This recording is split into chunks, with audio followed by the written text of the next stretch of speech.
tarde, queridos estudantes do sexto ano. Hoje nós teremos a nossa quarta videoaula. Iremos tratar sobre as intervenções humanas na dinâmica climática. Esse conteúdo está no nosso livro, no percurso 12. Bem, nós vamos falar um pouquinho da interferência, da intervenção do ser humano para alguns aspectos climáticos. A ação humana e o clima. O ser humano, no início, a relação que ele tinha com a natureza era uma relação mais harmoniosa, era uma relação mais sustentável. Com o passar do tempo, com o aumento da população, com o crescimento populacional, com o aumento pelo consumo, o ser humano ele vem cada vez pressionando mais a natureza e os recursos naturais do nosso planeta. O ser humano, dessa forma, ele vem atuando de forma insustentável, de forma destrutiva. Nesse percurso, nós iremos falar justamente sobre algumas intervenções do ser humano na natureza que afetam diretamente as condições climáticas. O primeiro dele é o desmatamento. O desmatamento é uma forma muito nociva de destruição provocada pelo ser humano para suas práticas comerciais. O ser humano ele desmata principalmente para a agricultura, para a prática da pecuária, criação de gado, o extrativismo mineral. O desmatamento também vem por expansão urbana, crescimento das cidades. Esse desmatamento ele pode ter consequências locais, regionais e até mesmo global. Essas consequências são escalas que nós podemos, de certa forma, equalizar dentro do contexto do tamanho do desmatamento provocado. Correto? O desmatamento consiste necessariamente na retirada da camada vegetal, da camada original, do bioma, da vegetação nativa. Tá? E esse desmatamento ele vai afetar o ciclo hidrológico, o retorno da água para a atmosfera. Tá? Então ele vai afetar justamente aquele ciclo da água. Você retirando a camada de vegetação, você vai deixar o solo exposto a um processo erosivo. A erosão significa o desgaste do solo. Então, quando você retira a vegetação original, é como se a vegetação fosse, na verdade, um amortecedor para a chuva. Quando chove, primeiro bate na vegetação, quando essa água chega ao solo, ela chega bem fraquinha, ela chega com intensidade bem baixa e ela não gera um processo erosivo. Agora, quando você retira a vegetação, você vai deixar o solo exposto a essa chuva e isso vai gerar um processo erosivo. Quando a erosão é muito grande, ela recebe outro nome, que é chamado de vossoroca. O desmatamento também vai afetar a extinção de espécies animais e de espécies vegetais, retirando ali habitat de espécies, tá? Mudando a cadeia alimentar, mudando o ciclo da água, mudando todas as condições naturais dessa região. As queimadas. Tá? As queimadas também, provocadas muitas vezes pela ação humana, existem também as queimadas naturais, as queimadas que acontecem de forma natural, porém essas ocorrem em menor quantidade. O que a gente tem em grande quantidade é justamente as queimadas provocadas pelo ser humano. Em alguns lugares do Brasil ainda se utiliza uma técnica na agricultura chamada de coivara, que é a queima da vegetação para o plantio posterior. Muitas vezes essa queimada foge do controle. Tá? A queimada ela contribui muito para o aumento do efeito estufa. O efeito estufa é é um fenômeno natural, é um fenômeno que acontece naturalmente no nosso planeta, porém o homem vem agravando esse efeito estufa, ele vem acentuando, ele vem emitindo uma grande quantidade de gases de efeito estufa, o que de certa forma contribui para o aquecimento global. Vamos agora abordar as consequências, as principais consequências da ação do ser humano sobre a natureza. O efeito estufa, chuvas ácidas e ilha de calor. Esses são os três elementos, são os três fenômenos que nós iremos estudar dentro desse percurso. O efeito estufa, ele é um fenômeno natural, essencial para a vida no nosso planeta. O efeito estufa, ele acontece de forma natural, porém o homem vem agravando esse problema com a grande emissão de gases de efeito estufa. Isso principalmente a partir de 1750, com o início da primeira Revolução Industrial. Então, por meio das atividades econômicas que o homem exerce, a agricultura, a pecuária, a indústria, o extrativismo, a urbanização, todas as transformações e todas as mudanças que o homem utiliza, além das fontes de energias e os meios de transportes, que utilizam-se muito de combustíveis fósseis, a queima do petróleo, carvão, gás natural, isso tudo tem uma grande emissão de gases de efeito estufa. Gases de efeito estufa como o monóxido de carbono, o dióxido de carbono, o óxido nitroso, o metano, o butano, o enxofre. Tá? Então, com o acúmulo desses gases na camada de efeito estufa, nós temos aí um aumento de inúmeros problemas de ordem ambiental, de ordem climática, relacionadas diretamente ao aquecimento global. É o que a gente vai ver na próxima lâmina. Recentemente, os níveis de gases de efeito estufa têm aumentado consideravelmente. Tá? Consideravelmente. E aí nós já abordamos na lâmina passada quais são as causas do aumento. Primeiro, a intensificação das atividades agrícolas, agricultura, pecuária.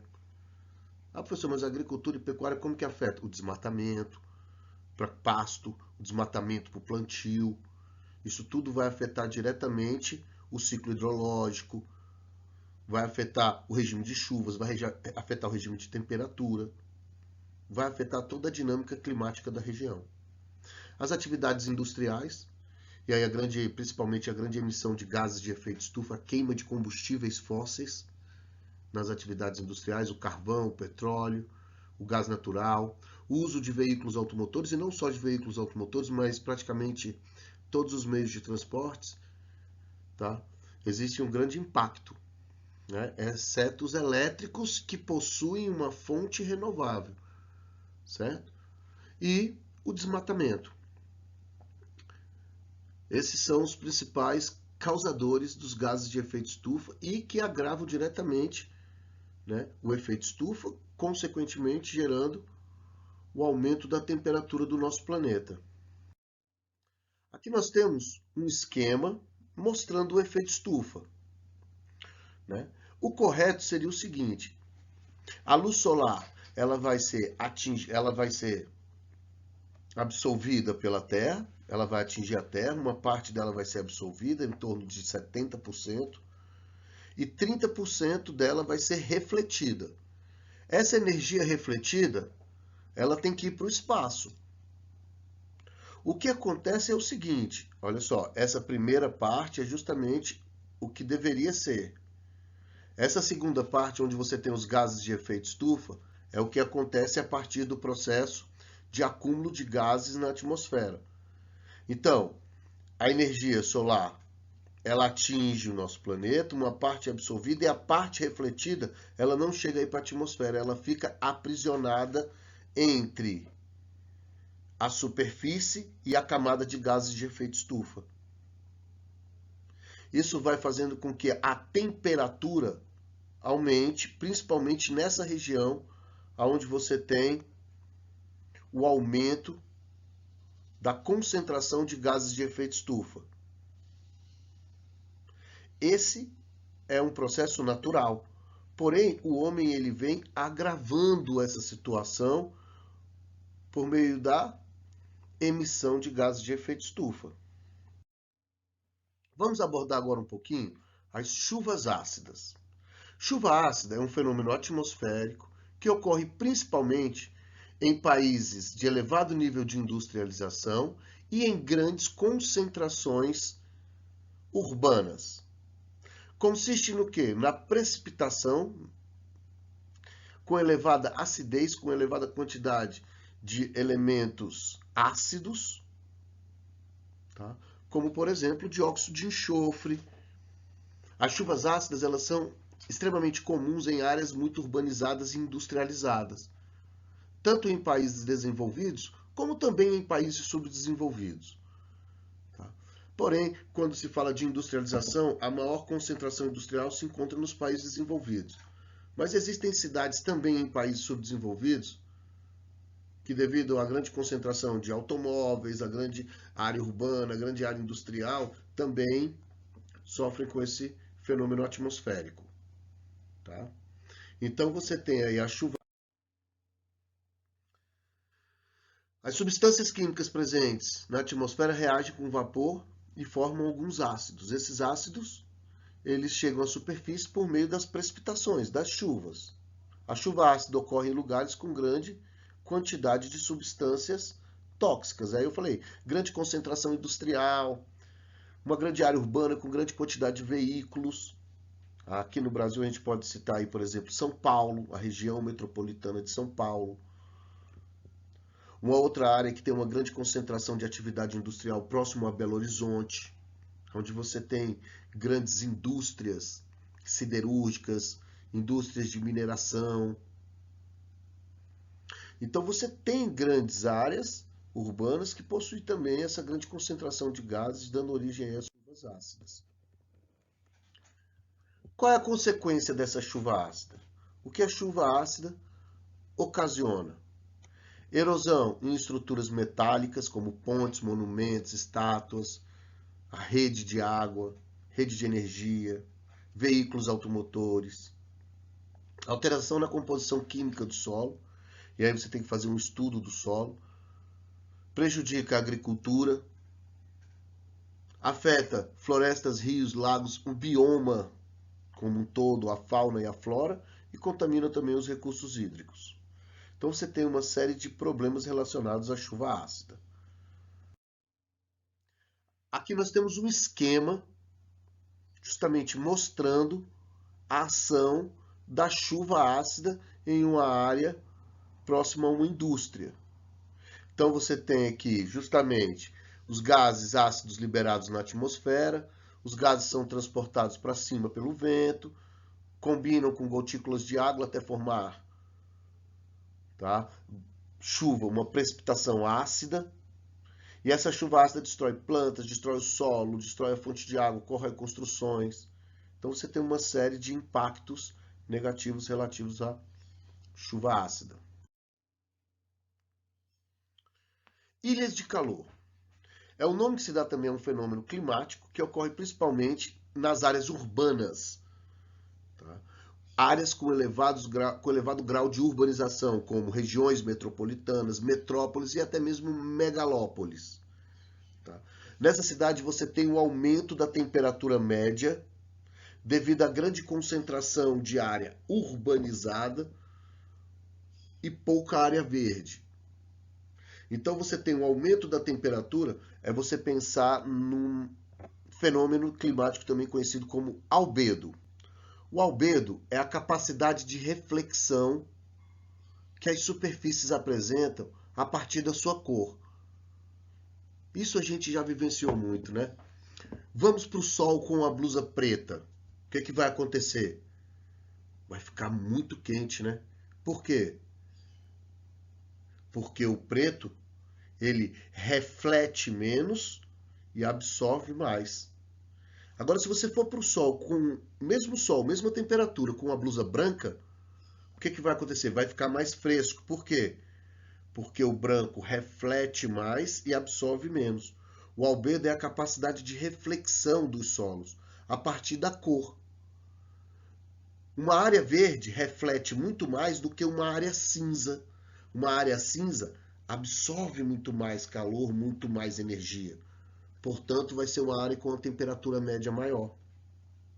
As cidades, em geral, são áreas cinzas, são áreas marrons. Poucas são as cidades onde o verde predomina. O verde, ele tem uma capacidade de refletir mais do que o cinza. Essa capacidade de reflexão pela cor é chamada de albedo. E o albedo está diretamente relacionado às ilhas de calor. Causas da formação da ilha de calor: grande capacidade de absorção e radiação solar de matérias presentes nas cidades, como cimento, asfalto, concreto, o que deixa a cidade cinza. Grandes edifícios que impedem a circulação do ar. Então você tem aí a verticalização, que de certa forma é um obstáculo para as massas de ar se movimentarem. Poluição atmosférica, que retém calor também. E aí as áreas urbanas, grande concentração de indústrias, de automóveis.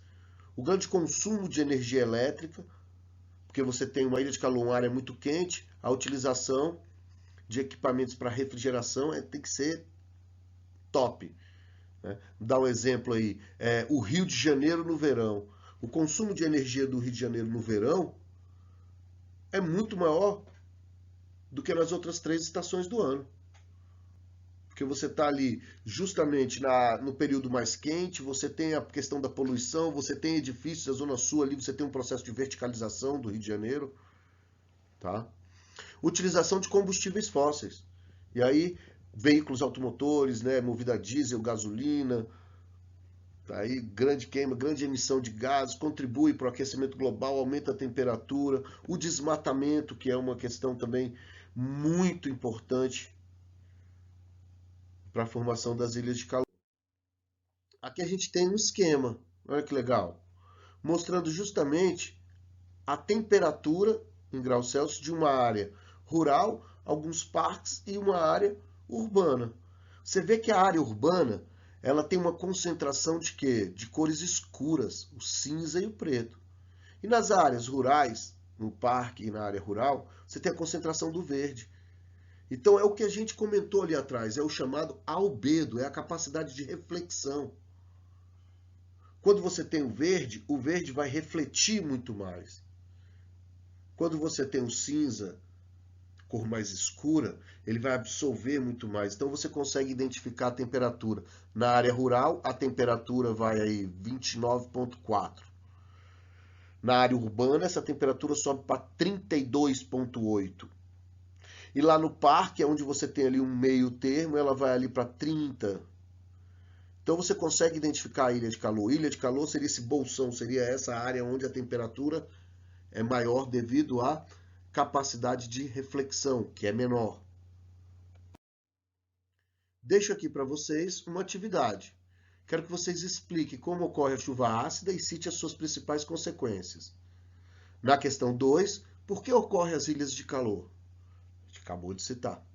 E na questão 3, eu quero que você diferencie o efeito estufa natural do efeito estufa provocado pela ação antrópica. Espero que tenha gostado. Muito obrigado.